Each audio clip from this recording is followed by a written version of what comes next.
दोस्तों मुझे एक बात पता चली है कि आपकी स्माइल बहुत प्यारी है। तो वीडियो शुरू करने से पहले जल्दी से एक प्यारी सी स्माइल दो, फिर हम वीडियो शुरू करते हैं।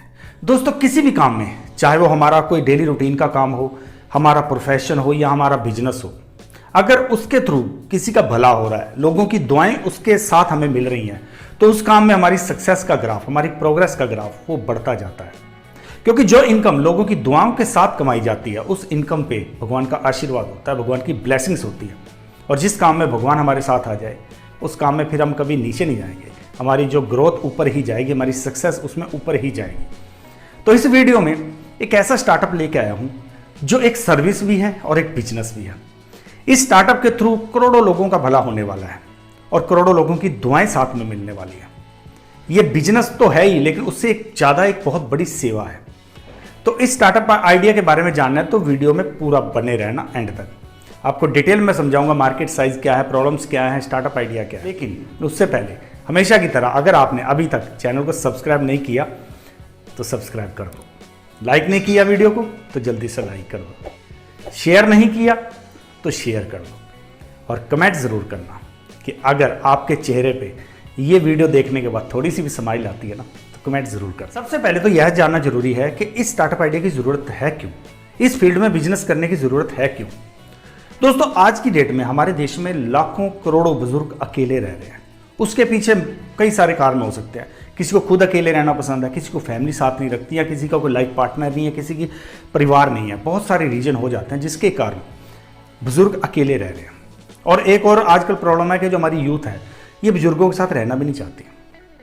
उनको ऐसा लगता है कि जो हमारे बुजुर्ग हैं वो उनकी जो इंजॉयमेंट है लाइफ की, जो वो लाइफ को एंजॉय करना चाहते हैं, जो लाइफ को एक्सप्लोर करना चाहते हैं, उसमें वो प्रॉब्लम आ रही है, उसमें वो ऑब्स्टिकल आ रहे हैं, जबकि ऐसा होता नहीं है। लेकिन हमारी जो आज की जनरेशन है वो यही मान के चलती है कि बुजुर्गों की वजह से उनकी काफ़ी ज़्यादा जो लाइफ है वो लिमिटेड हो जाती है। होता ऐसा नहीं है। कई बार तो ऐसा केस भी सामने आता है कि कोई बुजुर्ग अकेला रह रहा है और वो अकेले रहते हुए उसकी डेथ हो गई। कई दिनों बाद लोगों को पता चलता है कि उसकी डेड बॉडी भी यहाँ पे पड़ी हुई है। तो बुजुर्ग काफ़ी अकेला होता जा रहा है। एक तो उम्र बढ़ रही है उनकी, बढ़ती उम्र में उनके ऊपर वैसे स्ट्रेस काफ़ी आ रही है, वो काफ़ी टेंशन में रहते हैं। कोई फिजिकल उनको डिजीज़ आती हैं, कुछ उसके अलावा फाइनेंशियल बहुत सारी प्रॉब्लम आ जाती हैं, और ऊपर से वो अकेले रह रहे हैं। जब उनको सबसे ज़्यादा केयर की ज़रूरत होती है उसी वक्त वो अकेले हो गए। तो जब वो अकेले हो गए तो उनको बहुत सारी प्रॉब्लम फेस करनी पड़ेगी। अब यहीं पर इसलिए एक स्टार्टअप आइडिया निकल के आता है जो सेवा भी करेगा उनकी और पैसे भी कमाएगा। सबसे पहले बात करते हैं कि इसका मार्केट साइज़ क्या है, जो बुजुर्ग पॉपुलेशन है कितनी है हमारे देश के अंदर। वैसे तो इंडिया को यंग कंट्री कहा जाता है। ये माना जाता है कि इंडिया के अंदर यूथ ज़्यादा है, यंग एनर्जी ज़्यादा है, लेकिन फिर भी हमारे देश के अंदर जितने बुजुर्ग हैं इतने दुनिया में कहीं नहीं है। ये वर्ल्ड में पहले नंबर पर आता है।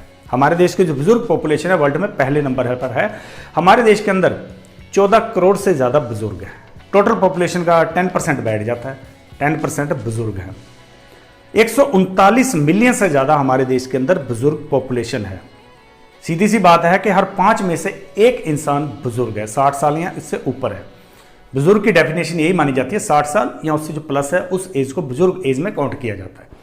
तो हर 5 में से एक इंसान 60 साल से ऊपर है और ये जो फिगर बढ़ रहा है। हमारी जो टोटल पॉपुलेशन है, जो हमारी बुजुर्ग पॉपुलेशन है, इसका 71% तो रूरल एरिया के अंदर है और 29% जो है वो अर्बन एरिया के अंदर है।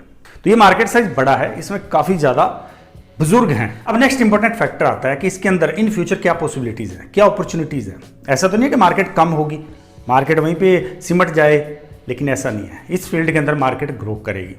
देखो आज जितने भी यंग लोग हैं, जितने बच्चे हैं, जितने जवान हैं, ये इन फ्यूचर जाके बुढ़ापे में पैर रखेंगे, 60+ जाएंगे। तो ऐसा तो है नहीं कि एक इंसान पूरी ज़िंदगी वो जवान ही रह जाएगा, वो आगे जाके बूढ़ा भी होगा।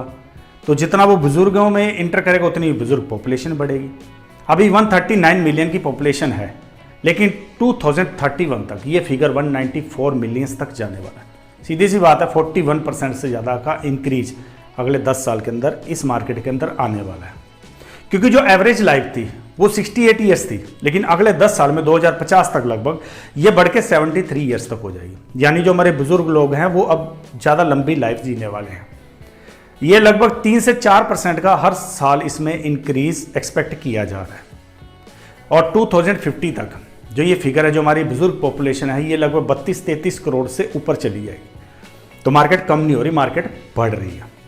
और जब मार्केट बढ़ रही है तो इसमें अपॉर्चुनिटीज़ भी बढ़नी है, क्योंकि मार्केट कम होगी तो कम कस्टमर रहेंगे, लेकिन मार्केट बढ़ गया। और इन फ्यूचर इसमें इसलिए भी पॉसिबिलिटीज नज़र आ रही हैं क्योंकि आगे जाके जो फैमिली है वो न्यूक्लियर हो रही है, या तो बुजुर्ग साथ नहीं रहना चाहते या वो बुजुर्गों के साथ नहीं रहना चाहते। ये गैप जो है वो क्रिएट हो रहा है, फिलअप नहीं हो रहा। जो हमारी लाइफस्टाइल है, जो हम मॉडर्न अपने आप को मान के चल रहे हैं कि हम मॉडर्नाइजेशन की तरफ बढ़ रहे हैं, वैसा नहीं है। उसके कारण एक गैप क्रिएट हो रहा है बच्चों में और बुजुर्गों में, जवान लोगों में और बुजुर्गों में। तो ये गैप ही हमारे देश के अंदर ओल्ड एज होम को इंक्रीज कर रहा है। अब पहले हमारे देश के अंदर ओल्ड एज होम जो है वो इतने नहीं होते, लेकिन अब ये नंबर बढ़ता जा रहा है। इस फील्ड के अंदर मार्केट है, आगे पॉसिबिलिटीज़ भी हैं, आगे अपॉर्चुनिटीज़ भी हैं, क्योंकि ये मार्केट ग्रोइंग। अब नेक्स्ट इंपॉर्टेंट फैक्टर आता है कि इस फील्ड के अंदर अगर स्टार्टअप शुरू किया जाए तो उसके लिए क्या पॉसिबिलिटीज़ हैं, उसका फ्यूचर क्या है। देखो, इस फील्ड के अंदर अगर स्टार्टअप शुरू किया जाए तो उसका फ्यूचर ब्राइट है, क्योंकि पॉपुलेशन बढ़ रही है, बहुत तेज़ी से बढ़ रही है हमारे देश के अंदर जो बुजुर्ग पॉपुलेशन, लेकिन उतनी तेज़ी से इंफ्रास्ट्रक्चर नहीं खड़ा हो पा रहा। और इसके लिए गवर्नमेंट या नॉन गवर्नमेंट ऑर्गेनाइजेशन का जो रोल है वो काफ़ी ज़्यादा बढ़ जाता है, क्योंकि आज आप देखो अपने चारों तरफ नज़र घुमा के, जो हमारे बुजुर्ग पॉपुलेशन है उसके लिए इंफ्रास्ट्रक्चर नहीं है।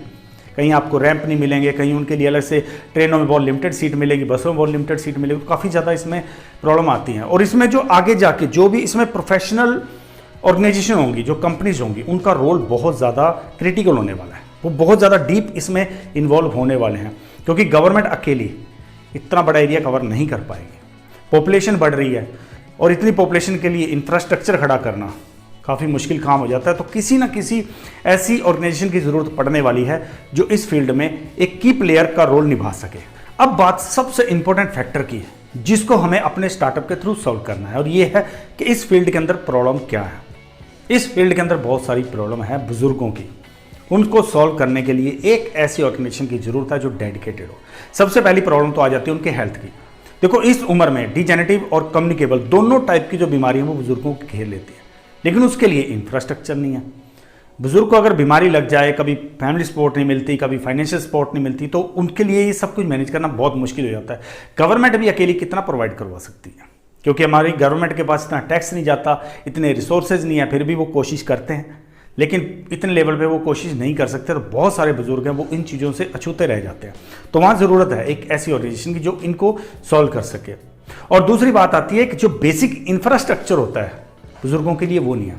जैसे मैंने पहले बताया कि आप कभी रेलवे स्टेशन पे या कभी बस स्टैंड पे जाके देखना, आपको कितने वहाँ पे ऐसे रैंप मिलेंगे जहाँ बुजुर्ग चल के जा सके, क्योंकि हर बुजुर्ग जो है वो सीढ़ियाँ नहीं चल सकता, उसके घुटनों में प्रॉब्लम है। ये तो एक एग्जाम्पल है, ऐसे बहुत सारे आपको मिल जाएंगे। बसों के अंदर आप देखो बहुत लिमिटेड सीट होती हैं, या कई बार ऐसा होता है बुजुर्ग खड़ा रह जाता है, जवान बैठे होते हैं। तो बुजुर्गों के लिए ऐसा इंफ्रास्ट्रक्चर नहीं है। तो अगर बेसिक इंफ्रास्ट्रक्चर उनके लिए नहीं होगा तो उनको बहुत ज़्यादा प्रॉब्लम फेस करनी पड़ती है। और थर्ड जो प्रॉब्लम आती है वो डिपेंडेंसी की। देखो, हमारे देश के अंदर जो बुजुर्गों का डिपेंडेंसी रेशियो है वो 16% है, और ये 2031 तक 21% हो जाएगा। यानी कि डिपेंडेंसी का मतलब ये है कि डिपेंडेंसी रेशियो जो है, इसका ये मतलब है कि हमारे बुजुर्ग 15 से लेके 59 ईयर्स के कितने लोगों के ऊपर डिपेंड है। तो ये डिपेंडेंसी रेशियो काफ़ी ज़्यादा है। तो जो हमारे ये बुजुर्ग हैं ये काफ़ी ज़्यादा डिपेंड है दूसरों के ऊपर, और इसी कारण इन्हें बहुत सारी प्रॉब्लम फेस करनी पड़ती है। नेक्स्ट प्रॉब्लम है फाइनेंशियल प्रॉब्लम। देखो, एक बाप 4 बच्चों को पाल सकता है, लेकिन 4 बच्चे मिलके एक बाप को नहीं पाल सकते। उन बच्चों को रेस्टोरेंट में 1000 का खाना खाना सस्ता लगता है, लेकिन बुजुर्ग की दवाई के ऊपर 100 रुपया खर्च करना फिजूल खर्ची और महंगा लगता है। और बुजुर्ग इस एज में ज़्यादातर डिपेंड हो रहे हैं दूसरों के ऊपर। डिपेंडेंसी रेशियो बढ़ रहा है, तो इसका मतलब वो है वो अपनी नीड्स के लिए इनके ऊपर डिपेंड है। इससे फैमिली के ऊपर बर्डन भी बढ़ता है। तो ये जो फाइनेंशियल डिपेंडेंसी है, इसके लिए भी हमारे देश में प्रोविजन बहुत कम है। अगर किसी को बुढ़ापा पेंशन मिलती है, बहुत कम मिलती है, उतने में गुजारा करना बुजुर्ग के लिए बहुत मुश्किल हो जाता है, क्योंकि इस उम्र में सबसे ज़्यादा प्रॉब्लम आती है पैसे की।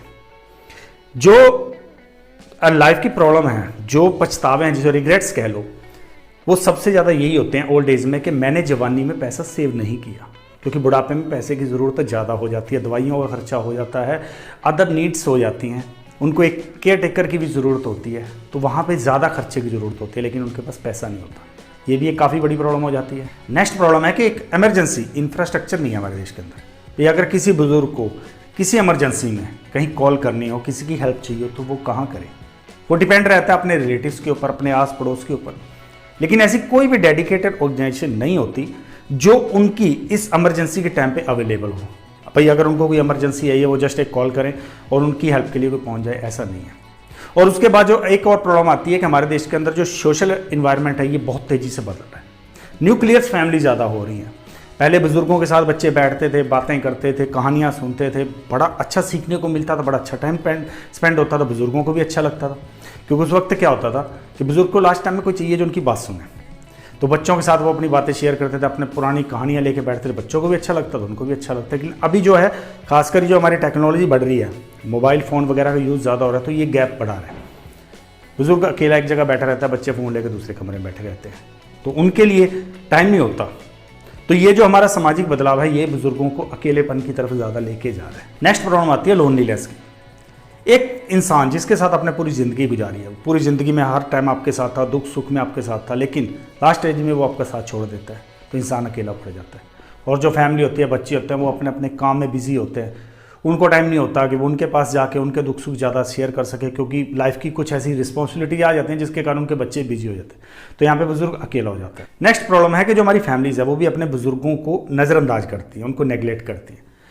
40% जो बुजुर्ग हैं वो किसी ना किसी रूप में उनकी फैमिली के द्वारा अब्यूज़ किए जा रहे हैं, उनका एक्सटोर्शन हो रहा है कहीं ना कहीं, किसी ना किसी तरीके से। तो जो बुजुर्ग और बच्चे, मैं आपको शुरू से बताता हूँ कि गैप क्रिएट हो रहा है, उस गैप के कारण उनका जो बुजुर्ग हैं उनकी केयर कम हो गई है।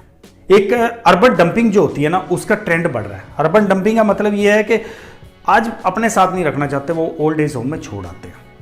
और अगर हम ओल्ड एज होम की बात करें तो हमारे देश के अंदर इंफ्रास्ट्रक्चर बहुत ही कम है। अगर सिर्फ दिल्ली की बात करें, दिल्ली के अंदर ही लगभग 10-11 लाख से ज़्यादा बुजुर्ग हैं, लेकिन वहाँ पे सिर्फ 4 ऐसे ओल्ड एज होम हैं जिनको गवर्नमेंट चला रही है, और 31 टोटल ऐसे ओल्ड एज होम हैं जिनको NGO चला रहे हैं।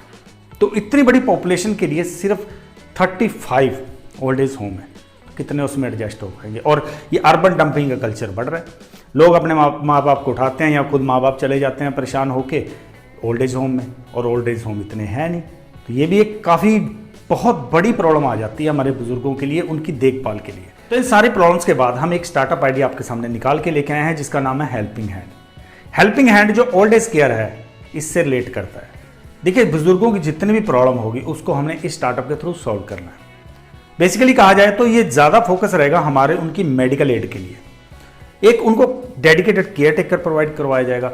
अगर किसी बुजुर्ग को कोई भी मेडिकल प्रॉब्लम आती है उसके लिए हम उनको जो नर्सेज हैं वो प्रोवाइड कराएंगे, जो मेडिकल स्टाफ है वो प्रोवाइड करवाएंगे इस स्टार्टअप के थ्रू।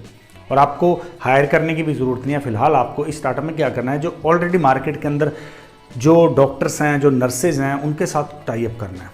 तो जब भी किसी बुजुर्ग को ज़रूरत होगी आपके पास कॉल आए, एक डेडिकेटेड नंबर हमने सभी बुजुर्गों को अलॉट कर देना है जो हमारे इस स्टार्टअप के साथ जुड़ेंगे। उन्हें एक डेडिकेटेड नंबर देना है जिस नंबर पे वो किसी भी इमरजेंसी में किसी प्रॉब्लम के टाइम पे कॉल करें। अगर किसी को मेडिकल हेल्प चाहिए तो वो कॉल करेगा। और हम क्या करेंगे, जो भी हमारे आसपास जो उस एरिया के डॉक्टर्स होंगे, जो नर्सेज होंगी, उनसे टाइप करके उनके अपने पास कॉन्टैक्ट्स रखेंगे। जब कोई हमारे पास मेडिकल हेल्प के लिए कॉल करता है तो जो भी उस वक्त अवेलेबल होगा उसको वहाँ पर भेजा जाएगा। हमें इंश्योर करना है उन बुजुर्गों की सेफ्टी। पूरी वेरिफिकेशन कराने के बाद ही हमने किसी को अपने साथ जोड़ना है। अगर किसी बुजुर्ग को कोई स्ट्रेस है, वो कहीं बात करना चाहता है, तो एक डेडिकेटेड केयर टेकर ऐसा होगा जो उसके लिए अवेलेबल रहे, वो उसकी बात सुने, उसको कंसोल करे, उसकी हिम्मत बंधाए। अगर किसी बुजुर्ग को बाज़ार से सामान मंगाना है तो वो कॉल करे और हमारा एक रेप जाएगा जो बाज़ार से सामान लेकर उस बुजुर्ग को दे के आएगा। आगे जाके आप इसमें बहुत सारी चीज़ें ऐड करते जाओगे। जब इस फील्ड में काम करोगे तो आपको पता चल जाएगा कि इस चीज़ की भी ज़रूरत है। फिर आप उसके अकॉर्डिंगली उसको अपनी जो लिस्ट है, जो कैटलॉग है, उसके अंदर ऐड करते जाओ। ये सर्विस भी हम प्रोवाइड करा रहे हैं। तो जैसे जैसे स्टार्टअप बढ़ता जाएगा वैसे वैसे आपको उस फील्ड में प्रॉब्लम पता चलती जाएंगी, वैसे वैसे आप उसमें और एलिमेंट्स ऐड करते जाओगे अपने स्टार्टअप के अंदर। अब नेक्स्ट बात आती है कि इसके अंदर रिवेन्यू आएगा कहाँ से, स्टार्टअप में रिवेन्यू मिलेगा कहाँ से, बिना पैसे के तो बिजनेस चल नहीं सकता। तो इसमें 3-4 मॉड्यूल मेरे सामने है। सबसे पहला आता है सब्सक्रिप्शन का। अब एक ऐसी प्रीमियम सर्विस वहाँ पे रखी जा सकती है जिसका चार्जेस कोई पे करे, तो उसको जो जो फैसिलिटी चाहिए वो वहाँ पे चूज़ करे, उसको हम वो फैसिलिटी प्रोवाइड कराएंगे। ये मंथली भी हो सकता है, एनुअली भी हो सकता है। अगर उसने किसी सर्विस के लिए सब्सक्रिप्शन लिया तो वही सर्विस उसको प्रोवाइड करवाई जाएगी। वो अलग अलग कैटलॉग हम बना सकते हैं, उसका जो चार्जेस हैं सब्सक्रिप्शन का वो भी अलग अलग रख सकते हैं। तो उसके अकॉर्डिंगली वो जो भी उसको कन्वीनियंट लगता है वो अपना परचेज करे और उसको मंथली या ईयरली या हाफ ईयरली जो भी आपको सही लगता है वहाँ पे उसको वो सर्विसेज प्रोवाइड करवा दी जाए। और दूसरा एक कॉलम हम इसके अंदर और रख सकते हैं डोनेशन का। देखो दुनिया के अंदर अच्छे लोग भी बहुत हैं, दुनिया में ऐसे लोग भी हैं जो अच्छे कामों में अपना कंट्रीब्यूशन देना चाहते हैं। तो अगर हम डोनेशन कॉलम रखेंगे तो कुछ डोनेशन वहाँ से ही भी आएगा। उसके बाद जो बुज़ुर्ग हैं वो दिन में खाली रहेंगे और उनके हाथों में ना बहुत सारा एक्सपीरियंस होता है, बहुत सारा टैलेंट होता है जो पूरी लाइफ का होता है। वो बैठे बैठे, अब मैं एक एग्जांपल ले लूँ कि अगर कोई बुज़ुर्ग लेडी है तो वो हो सकता है उसके हाथ में अचार या स्वेटर या कुछ भी ऐसा बनाने की एक आर्ट होगी, तो वो खाली टाइम में अपना वो प्रोडक्ट बनाते रहें, हम उस प्रोडक्ट को बेच के भी वहाँ से इनकम कमा सकते हैं। उनसे हम कम रेट पे लेंगे, आगे जाके अपना कमीशन ऐड करके बेचते रहेंगे। तो इसके अलावा जब आप फील्ड में काम करोगे, जब आप इस फील्ड में इंटर हो जाओगे, आप डीपली इसमें काम करते जाओगे तो आपको पता चलता जाएगा कि और भी इसके अंदर काफ़ी सारे रेवेन्यू के मॉडल आ सकते हैं। तो वो इन फ्यूचर आपको पता चल जाएगा। अब नेक्स्ट बात आती है कि कितनी इन्वेस्टमेंट की ज़रूरत है। एक स्टार्टअप शुरू करना है तो उसके लिए कितना पैसा चाहिए, बेसिक हमें इंफ्रास्ट्रक्चर खड़ा करने के लिए कितनी इन्वेस्टमेंट करनी पड़ेगी। तो मैं आपको एक रफ एस्टिमेट दे देता हूँ। सबसे पहले तो आप जानिए कि इस फील्ड के अंदर किन चीज़ों की ज़रूरत पड़ेगी। देखो सबसे पहले एक डेडिकेटेड नंबर चाहिए, मोबाइल ऐप या वेबसाइट चाहिए, उसके बाद आपको एक स्टाफ चाहिए। तो ये 3 चीज़ों की आपको बहुत ज़्यादा ज़रूरत पड़ने वाली है। तो अगर मैं स्टार्टिंग में लेके चलूँ कि मोबाइल ऐप और जो वेबसाइट है ये बनाने का खर्चा आपको 50,000 से 2 लाख के बीच में आ जाएगा। फीचर ऐड करोगे तो बढ़ता जाएगा। और दूसरा जो हमारा कॉल सेंटर सर्विसेज है, इसके लिए भी अलग अलग चार्जेस हैं। बहुत सारी कंपनीज को मैंने रिसर्च किया है जो डिफरेंट चार्ज ले रही है। ये 300 से लेके 1000 मंथली भी हो सकता है, 30,000 मंथली भी हो सकता है। जैसी सर्विस है वैसा उनके चार्जेस हैं। 300 से भी आपको मिल जाएगा। तो वो डेडिकेटेड नंबर आपके बिहाफ पे वो काम करता रहेगा। आप अगर नहीं भी हो 24 आवर्स वो काम चलता रहेगा। तो आपको कॉल सेंटर सर्विस की ज़रूरत पड़ेगी। वैसे मोबाइल ऐप और वेबसाइट आप बाद में बनवा सकते हो, क्योंकि सबसे ज़्यादा ज़रूरत होती है बुज़ुर्गों को फ़ोन कॉल की। हर किसी को मोबाइल और ये यूज़ करना नहीं आता, तो वो फ़ोन कॉल से ज़्यादा कॉन्टैक्ट करेंगे। तो उसके लिए एक डेडिकेटेड अपना कॉल सेंटर होना चाहिए। तो उसके लिए चार्जेस हो जाएगा। उसके बाद स्टाफ के लिए आप नॉर्मल अगर स्टाफ हायर करते हो 10,000 से लेकर 20-25,000 के बीच में आपको एक स्टाफ पड़ेगा। लेकिन मैं आपको प्रेफर करूंगा कि स्टार्टिंग में आप स्टाफ हायर मत करो। जितना आप अकेले कर सकते हो उतना करो। यहाँ आपके आस पड़ोस जो आपके परिवार वाले हैं, फ्रेंड्स हैं, उनको साथ लेके आप जितना शुरुआत में कर सकते हो उतना करो। काम बढ़ता जाएगा तो स्टाफ हायर कर लेना। फिलहाल स्टाफ जो है वो आउटसोर्सिंग करो। मार्केट के अंदर जो है उन्हीं को आप कॉन्टैक्ट में ले आओ, जब ज़रूरत होगी तो उनको वहाँ भेजते रहो, उनसे कमीशन लो। स्टाफ को जब वहाँ भेजते हो उनको कमीशन दो या उनको सैलरी दो, जो भी आप करना चाहते हो उसके बाद आप डिसाइड कर लेना।